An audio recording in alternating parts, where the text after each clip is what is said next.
Yan, last video po natin kung paano po tayo nag-program sa Parlet, sa override button at playback. Ngayon po itong moving head mini naman po tayo. Magagawa po tayo ng program niya sa override button at playback. Tara, umpisan na po natin. Una, mag-add tayo ng texture. Setup. Add texture.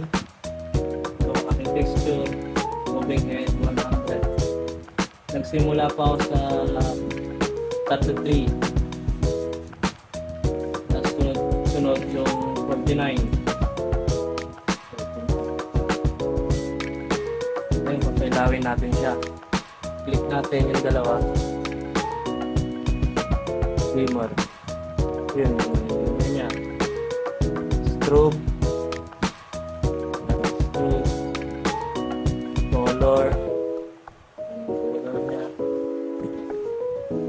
bubo, wala na yung GP niya, prism niya, rainbow color, ayun, lumala lahat.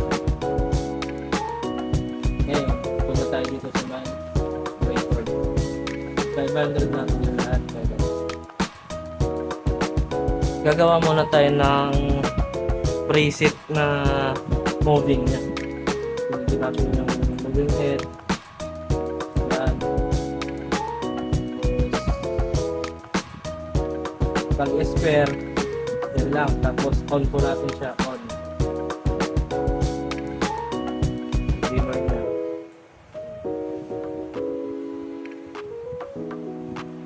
Dimmer na yan. Yan na po. Yan po ang gusto yung program. Pwede po natin siyang palitin. Spare. Tapos ito po natin.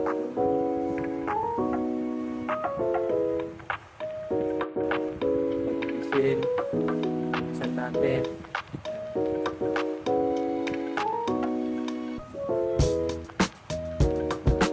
Yan, sakto yan. Ngayon, hindi natin kakalimutan yung green.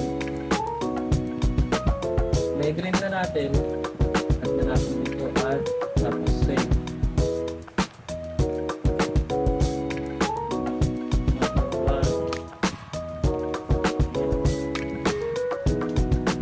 Moving head.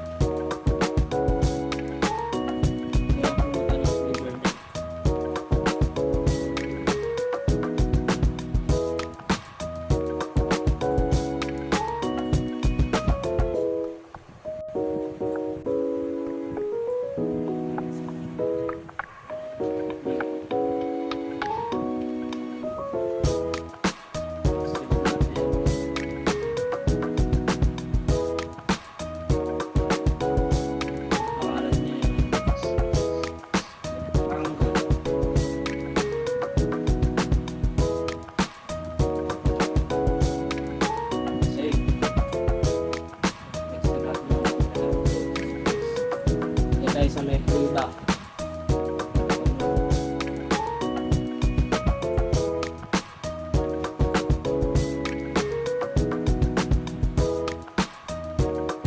Gana na siya.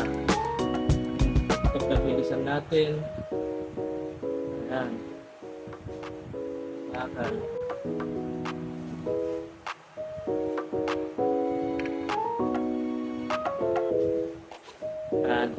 Kagawa na tayo ng ng playback ng moving head natin.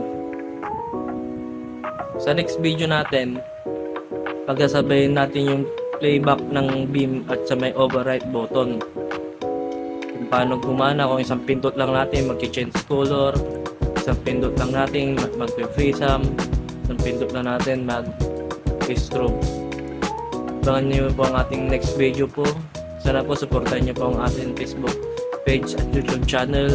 Maraming salamat po. See you po sa next video natin.